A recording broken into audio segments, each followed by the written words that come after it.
50 ans de présence en Allemagne. Qui eût cru, en 1946, que d'importantes forces belges resteraient un demi-siècle sur le sol de la République fédérale d'Allemagne? C'est ce demi-siècle que nous voulons vous raconter par le truchement de 3 vidéocassettes rassemblées en un coffret. Notre seule ambition est d'offrir un souvenir vivant, chaleureux, à tous ceux et toutes celles, militaires et civils, adultes et enfants, qui, à quelque titre que ce soit, ont fait partie des forces belges stationnées en Allemagne. Cette période constitue bien sûr un chapitre important de notre histoire militaire. Mais ce n'est pas tellement l'histoire, avec un grand H, que nous avons voulu traiter, mais plutôt des histoires multiples, vécues par des hommes, des femmes, des enfants, pour lesquels l'Allemagne est devenue une deuxième patrie, et où beaucoup ont passé les plus belles années de leur vie, quelles que soient les difficultés rencontrées. Une réflexion cependant. En 1946, les forces belges se sont installées dans un pays ravagé par la guerre. Pendant près de 50 ans, nous avons participé à la réussite de la plus grande opération de maintien de la paix jamais organisée en Europe. La paix n'est pas un droit acquis définitivement. Et l'envoi par la Belgique depuis 3 ans de plus de 10 000 casques bleus en opération extérieure en est une preuve. Que tous ceux et celles qui regardent ces films n'oublient pas qu'en fait, la paix est le dividende des efforts consentis par chaque nation pour assurer sa sécurité. Ce sont ces efforts, accomplis par les forces belges en Allemagne pendant 50 ans, auxquels nous voulons ici rendre hommage.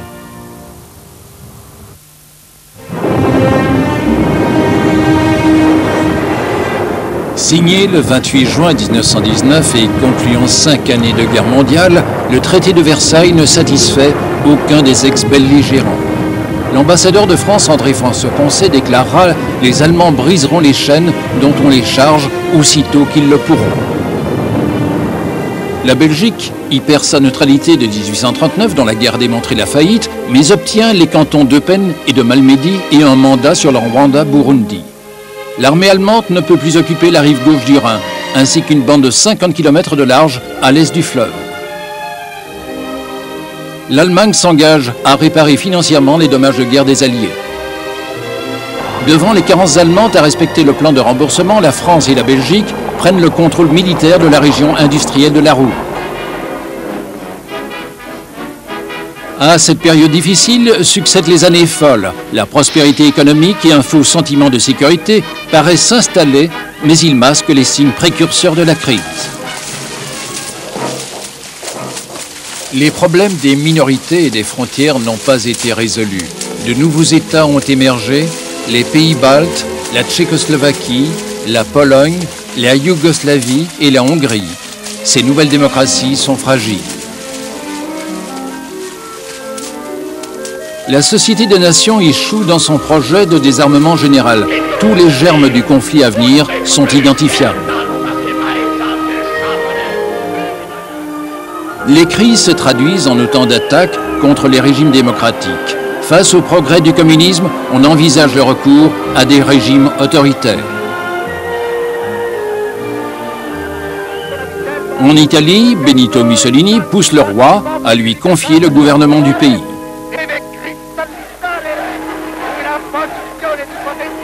Les coups d'État se succèdent en Bulgarie, Espagne, Pologne, Portugal, Yougoslavie et Roumanie.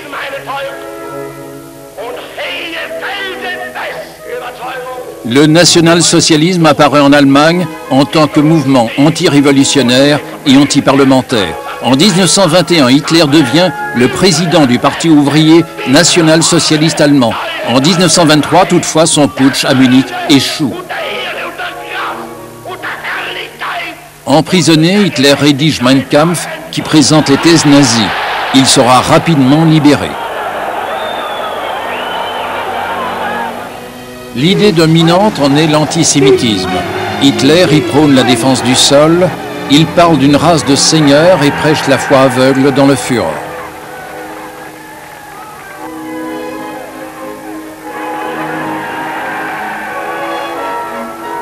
des moyens spectaculaires sont employés pour renforcer le parti qui prétend arriver légalement au pouvoir.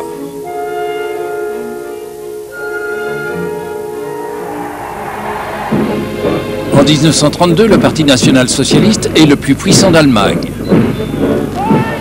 Le 30 janvier 1933, Hitler prête serment comme chancelier. En 1934, il devient Führer et chancelier du Reich. En Belgique, lors des élections de 1936, les nationalistes flamands doublent leur présence parlementaire. Les rexistes de Léon de Grelle, qui se présentent pour la première fois, font aussi triomphe.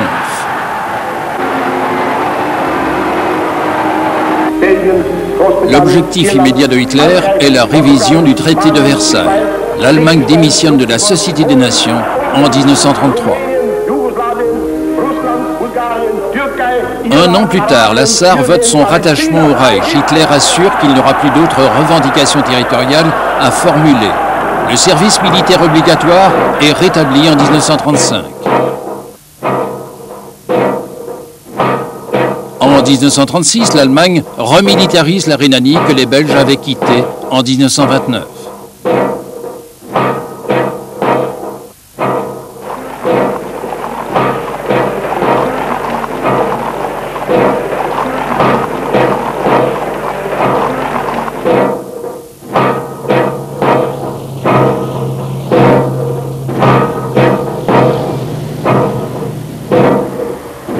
Le 14 octobre 1936, le roi Léopold III confirme la volonté de la Belgique de revenir à une politique de neutralité. Afin de la garantir, de sérieuses mesures sont prises. L'Allemagne, l'Italie, le Japon et l'Espagne s'associent en un pacte anti-comintern destiné à endiguer la progression du communisme. En novembre 1937, Hitler déclare que la conquête d'un nouvel espace vital au moyen de la force devient l'objectif primordial de la politique étrangère du national-socialisme. L'Autriche est annexée en 1938.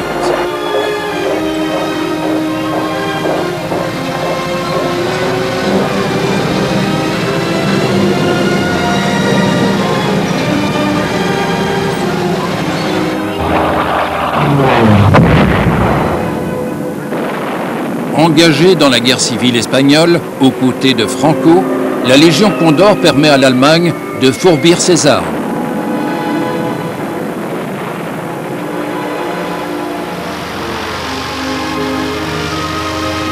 La question du territoire des Sudètes à majorité allemande est revendiquée par Hitler, fait monter la tension en Europe. Lors de la conférence de Munich, les démocraties occidentales cèdent les Sudètes à Hitler, pensant ainsi pouvoir préserver la paix en Europe. This morning, I had another talk with the German Chancellor, Herr Hitler. And here is the paper which bears his name upon it as well as mine. Elle se trompe. En 1939, Hitler crée le protectorat de Bohême-Moravie. Dans la foulée, Memel, ainsi que d'autres territoires lituaniens à majorité allemande, sont annexés.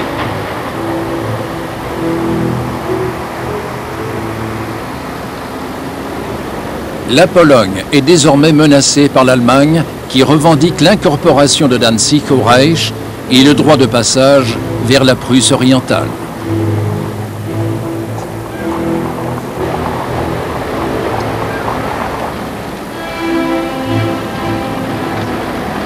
Fin mars 1939, la Pologne mobilise.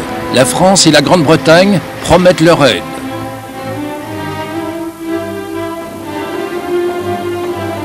La riposte est instantanée. Le 22 mai est signé le pacte d'acier qui enchaîne définitivement l'Italie à l'Allemagne.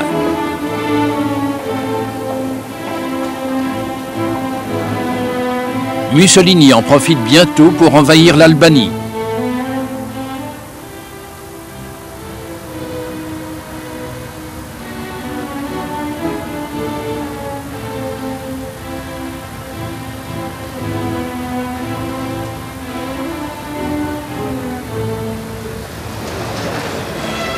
Le 25 août 1939, un pacte de non-agression est signé entre l'Allemagne et l'Union soviétique.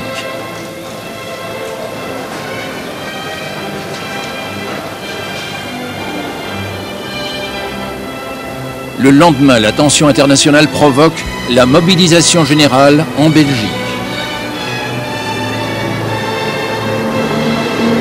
Le 1er septembre, les Allemands attaquent la Pologne, dont l'armée est rapidement écrasée.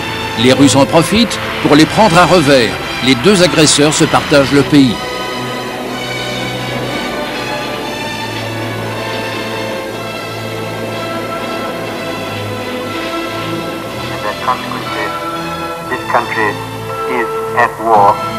Le 3 septembre, la Grande-Bretagne et la France déclarent la guerre à l'Allemagne. Leurs troupes campent respectivement derrière la ligne Maginot et la ligne Siegfried. La drôle de guerre a commencé, elle durera 9 mois.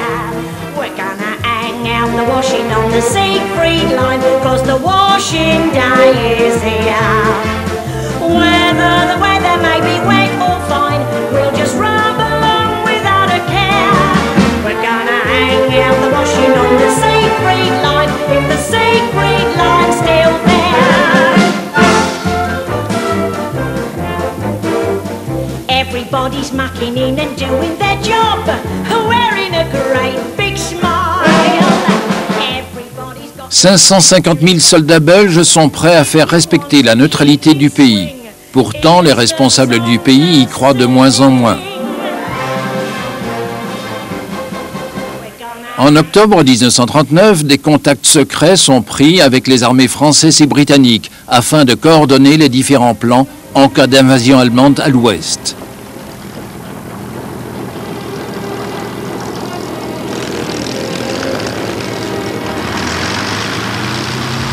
Le 10 janvier 1940, à la suite d'une panne de moteur, un avion militaire allemand se pose à Maasmechelen. Le plan d'invasion de la Belgique est saisi sur l'un des aviateurs.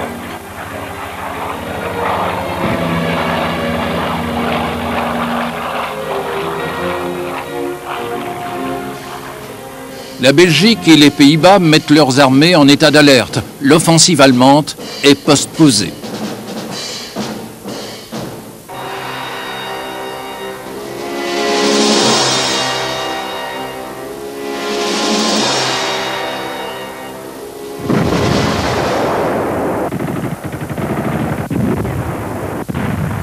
Le 9 avril 1940, Hitler profite de cette situation pour envahir le Danemark et la Norvège, tandis que les Soviétiques occupent les pays baltes.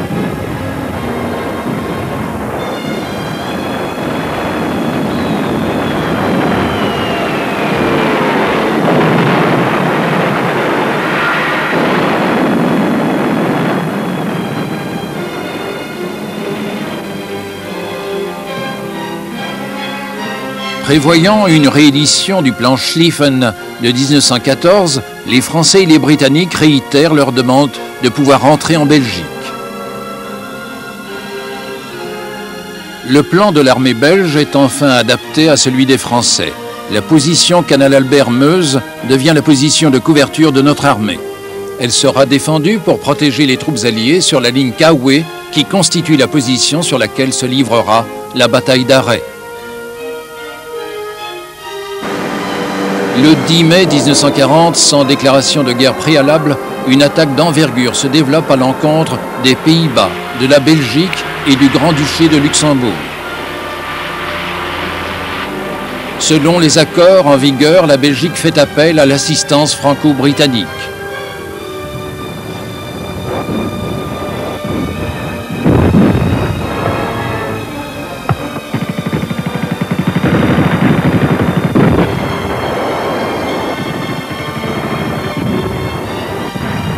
La chute rapide du fort moderne d'Ebenemal, la prise des ponts du canal Albert et la supériorité aérienne facilitent la progression allemande. L'attaque initiale est violente.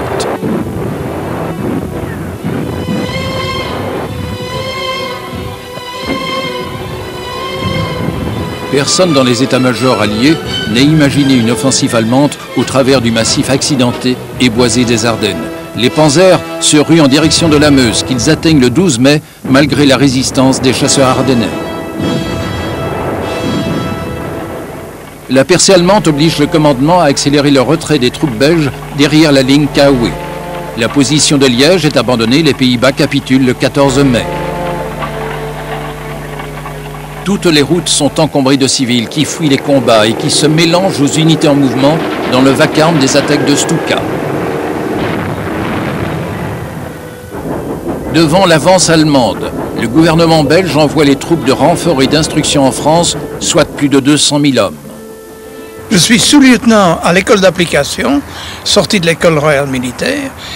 Je suis des cours scientifiques absolument. Nous sommes sans instruction militaire, n'avons même jamais tiré un coup de fusil. Ah, et vous participez au combat alors? Pas, absolument pas. Nous sommes envoyés à un camp d'instruction de sous-lieutenant d'artillerie qui d'abord doit s'installer à Bruxelles et finalement est envoyé dans le sud de la France. Et quel accueil recevez-vous par les Français? L'accueil est très bon, très amical, et même la nouvelle de la capitulation belge, exploitée par certains Français, entre autres le ministre Reynaud, ne change pas. L'attitude est plutôt une attitude apitoyée de la part de la population locale. Donc à un moment donné, vous allez prendre la décision de partir vers l'Angleterre. Mais les autorités décident qu'il faut rentrer en Belgique. Les autorités militaires font sur nous une pression terrible pour qu'on ne s'en aille pas. Mais certains, comme moi, décident de partir pour l'Angleterre et n'accompagnent pas le CISLA qui rentre en Belgique et sera prisonnier. Le 15 mai, les Allemands abordent la ligne Kaoué. C'est alors que parvient la nouvelle du désastre de Sedan, où les Allemands viennent de percer. Pour ne pas être pris à revers, les Français se retirent de la ligne Kaoué et reculent vers Arras.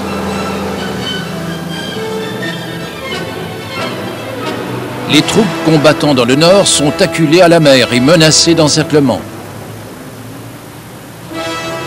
Les armées du nord sont désormais coupées du reste des forces françaises. Une contre-attaque, à laquelle participa d'ailleurs le futur général de Gaulle, est élaborée. Elle sera vaine.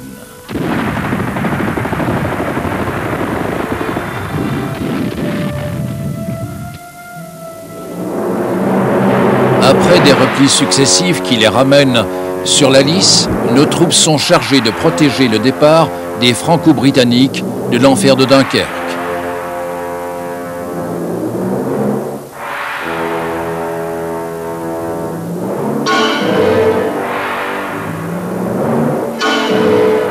Le 27 mai au soir, après avoir communiqué sa décision aux Alliés, le roi Léopold III accepte, pour les troupes combattant en Belgique, la capitulation sans condition. Le cessez-le-feu est fixé au 28 mai à 4 heures.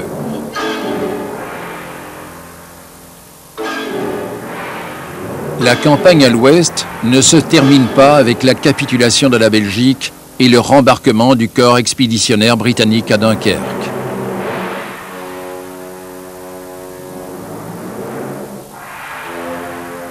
Les Français ne peuvent éviter la déroute. Le 22 juin, les Allemands leur accordent un armistice. La moitié nord du pays est occupée. Paris voit défiler des troupes ennemies sur les Champs-Élysées. Le poids des erreurs politiques et des mauvais choix stratégiques est autant responsable de la débâcle que l'impressionnante poussée allemande.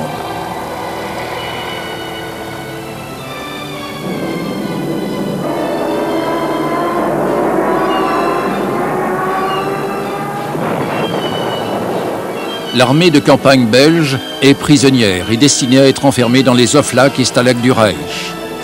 Les prisonniers de guerre flamands et ceux nécessaires à la bonne marche de l'industrie sont rapidement rapatriés. En septembre 1941, il reste encore plus de 80 000 prisonniers dans les camps. Malgré le désarroi causé par la capitulation, les Belges se regroupent et décident de continuer la lutte aux côtés des Alliés. Le 10 août 1940, le premier bataillon de fusiliers est formé en Grande-Bretagne.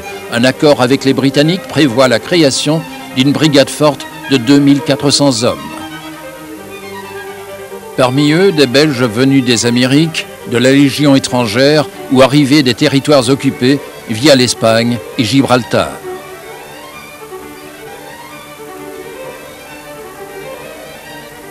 Hitler a donné des directives pour attaquer l'Angleterre. Il préférait toutefois que celle-ci accepte la paix. Devant le refus de Churchill, le Führer ordonne le bombardement massif de l'île, dont Göring lui assure l'écrasement rapide. C'est un échec et le 12 octobre, l'invasion de la Grande-Bretagne est postposée. Le blocus naval est toutefois maintenu, ainsi que les bombardements de Londres et des grands centres économiques. Le gouvernement belge s'est reformé à Londres et le Congo belge s'est rangé aux côtés des Alliés. En Belgique, le roi est prisonnier dans son château. Les ministères fonctionnent sous la direction de leurs secrétaires généraux.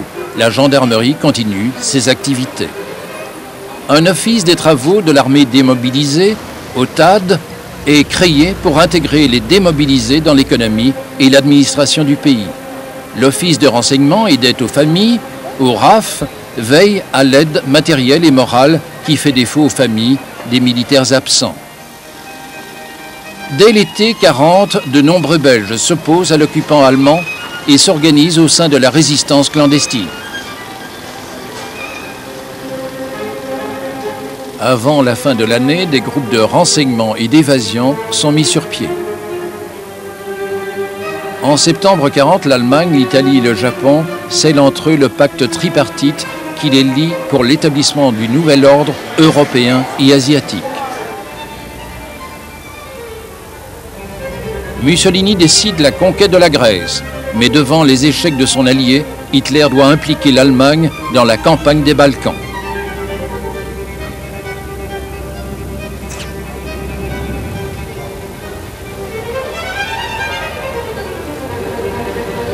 Les forces allemandes sont à ce moment dispersées sur plusieurs théâtres d'opération et cela retarde d'autant la mise en œuvre du plan Barbarossa contre l'URSS. C'est finalement le 22 juin 1941 qu'Hitler lance l'offensive générale vers Leningrad, Moscou et la Crimée.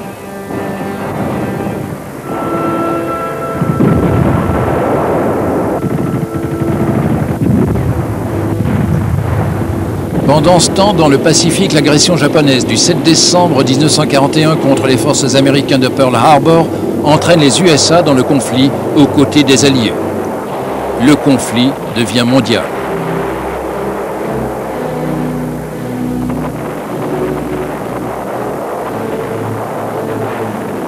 I ask that the Congress declare that since the unprovoked and dastardly attack by Japan on Sunday, December 7, 1941, a state of war has existed.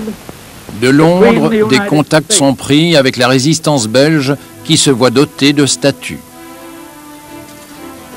Fin 1942, l'armée de l'intérieur s'organise et se dote de chefs appropriés.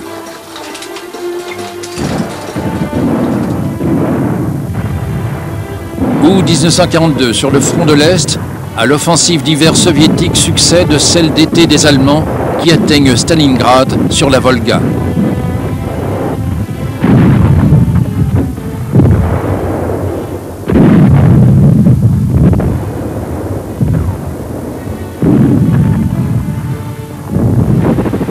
Octobre 1942, en Afrique du Nord, les Britanniques stoppent les Allemands à El Alamein, Montgomery les poursuit et force Rommel à évacuer la Tunisie.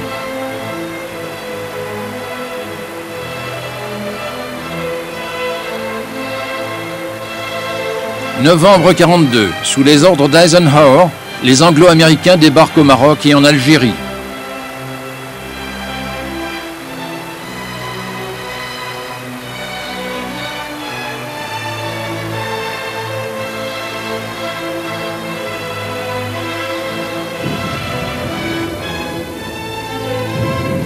Fin 42, les Soviétiques mènent une vigoureuse contre-offensive qui provoque le 31 janvier 43 la capitulation de von Paulus avec 2 groupes d'armées allemands à Stalingrad.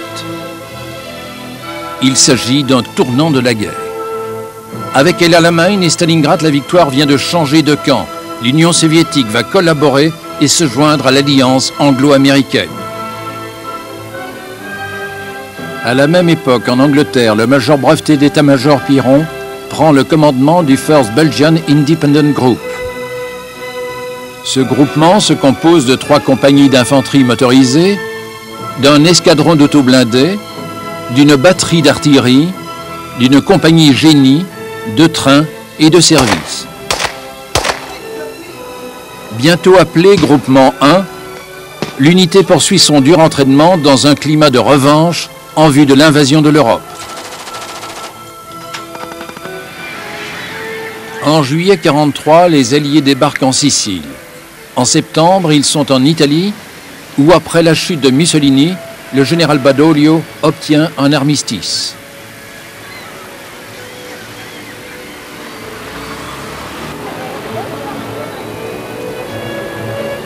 À la mi-43, de nombreux mouvements de résistance sont contrôlés par Londres pour leur mission militaire. Le sabotage et les destructions du jour J sont planifiés. D'autres organisations se consacrent à la propagande, le renseignement ou la récupération d'aviateurs alliés abattus.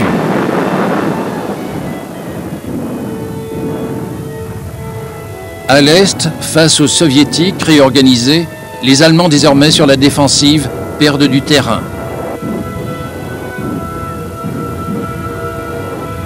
Le 6 juin 1944, le front des Balkans s'écroule et les Soviétiques avancent vers la Vistule. Le même jour, à l'ouest, les Alliés débarquent en Normandie pour créer ce second front que réclame Staline. L'opération Overlord est la plus grande opération terrestre jamais montée. Pendant ce temps, le groupement 1 du colonel Piron achève sa préparation. Le 27 juillet, l'unité devient la brigade indépendante belge et débarque du 3 au 7 août en Normandie, où rien n'est encore gagné, à J+60.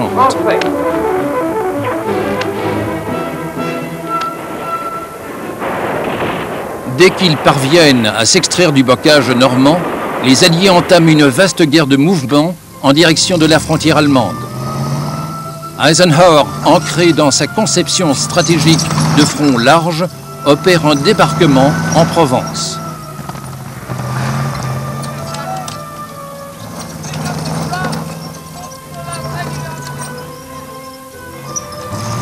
Entre le 17 et le 28 août, la brigade Piron va libérer la côte fleurie entre l'estuaire de l'Orne et celui de la Seine. Au cours de cette progression, le lieutenant de Wandre fait irruption avec une Ricky blindée dans Pontaud-de-Mer. Le 26 août, on nous dit de foncer sur Pontaud-de-Mer en une seule colonne dans le but de prendre un pont sur la Risle et de couper l'ennemi qui recule en direction de Pontaud-de-Mer. Ah, il y a encore des Allemands dans Pontaud-de-Mer? En fait, il n'y en a plus, mais nous ne le savons pas. Et nous ne sommes pas du tout rassurés quand on fonce comme ça dans une colonne sur une route principale où on peut être démoli par un antitank allemand. C'est ça. Et qu'est-ce qui se passe dans Pontaud-de-Mer quand vous y arrivez? Eh bien, dès que nous arrivons, évidemment, nous cessons de foncer, nous reprenons notre drill de progression en tiroir, et nous approchons du pont, et ce pont est sauté, et il est tenu par un antitank allemand. Le 30 août, les 500 véhicules de la brigade franchissent la Seine et sont dirigés vers Arras. Le 2 septembre, le commandant du 30e corps d'armée dit au colonel Piron « Il entre dans mes intentions de prendre Bruxelles demain soir. Nos chars ouvriront la route, suivez-nous et détruisez toute résistance que nous rencontrerons en chemin. » Le 3 septembre, à 16h36, la brigade franchit la frontière à Rongy.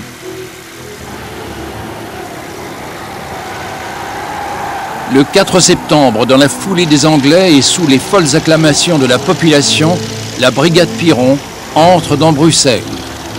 Le lieutenant de Wandre a précédé la brigade, il se souvient. 4 septembre, après avoir passé la nuit dans un fossé, on s'ébroue et on voit passer une petite colonne anglaise avec le général Horrocks qui s'arrête, désirant une escorte belge pour rentrer dans Bruxelles.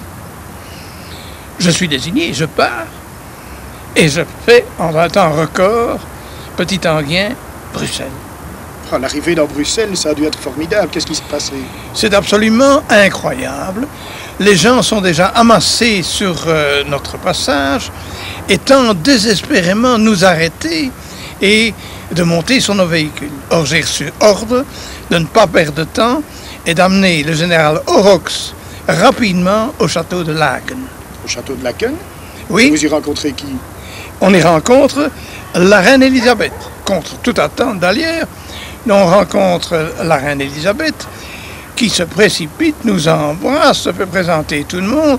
Finalement, le général Horrocks obtient l'autorisation d'installer son quartier général dans le parc et décide de repartir vers Alost. À ce moment-là, la reine a une réaction magnifique.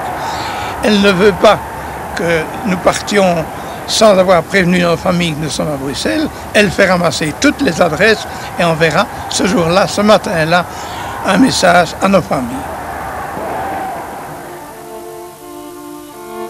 Après le débarquement, la résistance belge contribue également à la réussite du plan allié. Le 8 juin 1944 débute la phase de sabotage et le 1er septembre, celle de la guérilla. Les Alliés rendent hommage à ces résistants souvent mal équipés et mal armés qui ont payé un lourd tribut en vies humaines. Ces combattants de l'ombre sont désarmés à partir du 3 novembre 1944 sur ordre du gouvernement. Le 13 novembre, les jeunes résistants sont appelés à s'engager dans la nouvelle armée régulière belge. Le gouvernement belge de Londres crée 6 bataillons de fusiliers avec des volontaires du pays libéré.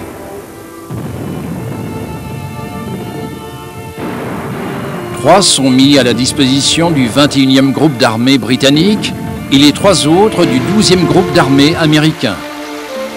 In fine, 57 bataillons appelés Liberated Manpower Units seront formés. Les Allemands ont raidi leur défense. Après l'échec de l'opération aéroportée en Hollande pour se rendre maître des ponts sur le Rhin et la Meuse, le front s'est stabilisé. La brigade Piron est installée en défensive le long du canal de Wessem. Les Belges sont relevés le 17 novembre 1944 et envoyés en repos. Le 13 décembre 1944, des éléments du 6e bataillon de fusiliers sont les premiers à franchir la frontière belgo-allemande. Un ancien, M. Raskin, raconte. En 1944, notre action dans la résistance étant terminée, j'ai estimé qu'il était de mon devoir de m'engager dans la nouvelle armée belge composée de volontaires de guerre. Je suis entré au 6e bataillon de fusiliers à la caserne Marie-Henriette, en Namur. Malheureusement, les équipements n'ont pas suivi. Nous avons reçu une toile de tente qu'on mettait en poncho et une écharpe roulée, genre commando, qu'on mettait sur la tête. Nous sommes restés comme ça pendant 1 mois et demi en faisant du drill sans armes, puisque nous n'avions pas d'armes. Puis, nous avons reçu les équipements, ce qui consistait en un uniforme de récupération de l'armée britannique, 2 paires de bottines, un casque, une capote. Et 8 jours avant de partir au combat, nous avons reçu notre fusil, ce qui nous a permis de tirer 3 cartouches. Et le 12 décembre, nous partions en Allemagne. Nous étions dans la région d'Aix-la-Chapelle. Comme il était mis en grand à la frontière No Fraternization, il était interdit de fraterniser. Nous n'avons pas eu de contact avec la population allemande. La population allemande était pratiquement inexistante, ils étaient cachés dans des caves. Par après, on a vu un peu plus d'Allemands, mais toujours sans fraternisation. Et au-delà du Rhin, nous sommes arrivés dans la région de la Saxe, où il y avait alors là beaucoup de réfugiés, mais ces réfugiés, c'était des gens qui évitaient d'être sous la coupe des troupes soviétiques. Notre mission, à nous, consistait, comme nous étions rattachés au 7e corps de la première armée américaine, notre mission consistait à protéger les flancs de progression de l'armée américaine, et ce qui fait que nous avons fait énormément de prisonniers, mais les prisonniers allemands n'étaient plus fort motivés et ils se rendaient assez facilement. Dans un sursaut pour couper les alliés du port d'Anvers, Hitler déclenche le 16 décembre 1944 une contre-offensive dans les Ardennes. Des Belges sont impliqués dans la bataille. Dès le 17 décembre, des compagnies du 5e et 6e bataillon de fusiliers se trouvent en première ligne à côté des Américains. Le plan allemand échoue. Une tête de pont est réalisée sur la rive droite du Rhin, à hauteur de Remagen. Les Alliés reprennent leur progression. La carte nous montre cette progression à laquelle les unités belges participent. La 4e compagnie du 12e bataillon de fusiliers franchit le pont Ludendorff les 10 et 11 mars et participe au nettoyage de Honnef. Le 6e bataillon arrive parmi les premiers dans les camps de Dora et Nordhausen.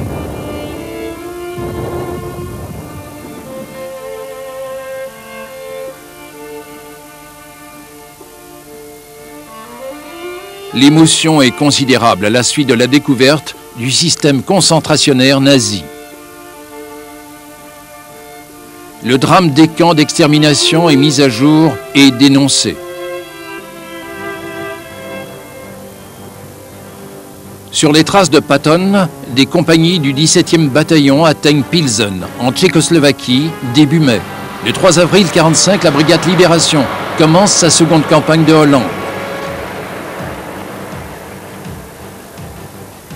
Les opérations offensives sont toutefois arrêtées à partir du 26 avril et le 5 mai, un cessez-le-feu est annoncé. Pendant ce temps, les Soviétiques ont lancé une offensive les amenant sur l'Oder. Le 16 avril, ils reprennent leur progression et encerclent Berlin le 24. Américains et Russes font leur jonction sur l'Elbe.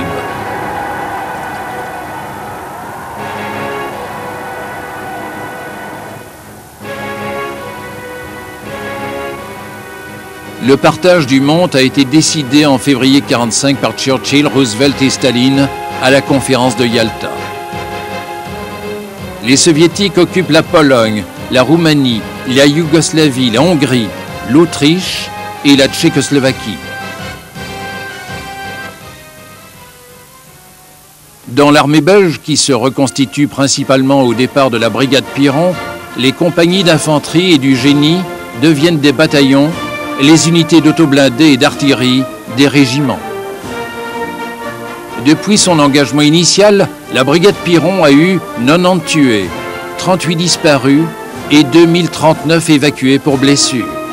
La première brigade Libération n'est pas la seule brigade belge créée durant la guerre. Entre janvier et juin 1945, 5 autres brigades sont formées en Irlande. À partir de l'été 1945, ces brigades gagnent l'Allemagne où elles sont assignées à des missions de garde et de patrouille. Pour apporter ma quote-part dans la libération du pays, je m'engage comme volontaire de guerre en novembre 1944. Je suis désigné pour la 2e brigade d'infanterie Isère et le 1er février 1945, je m'embarque en stand pour l'Irlande du Nord. Notre entraînement intensif n'est que très peu perturbé par la capitulation allemande du 8 mai. En effet, on nous avait prévenu qu'une nouvelle mission était possible contre les Japonais dans le Pacifique. Mais un peu plus tard, il y eut Hiroshima, et ce fut alors le départ de la brigade pour l'Allemagne occupée. En y pénétrant, début septembre, nous sommes impressionnés par l'ampleur des dégâts dans les villes, et particulièrement à Jülich, où j'avais passé les premières années de ma vie. Mais l'ambiance n'était pas à la pitié, mais bien à la satisfaction. Installés à 30 km à l'est de Cologne, nous sommes cantonnés dans des tâches d'occupants, c'est-à-dire beaucoup de gardes, des patrouilles de jour et de nuit et des perquisitions. Ces dernières constituaient notre mission préférée parce que C'était la seule qui nous permettait d'assouvir un tant soit peu notre soif de vengeance. Aussi, les Allemands, après chaque visite, avaient fort à faire pour remettre leur logement en ordre.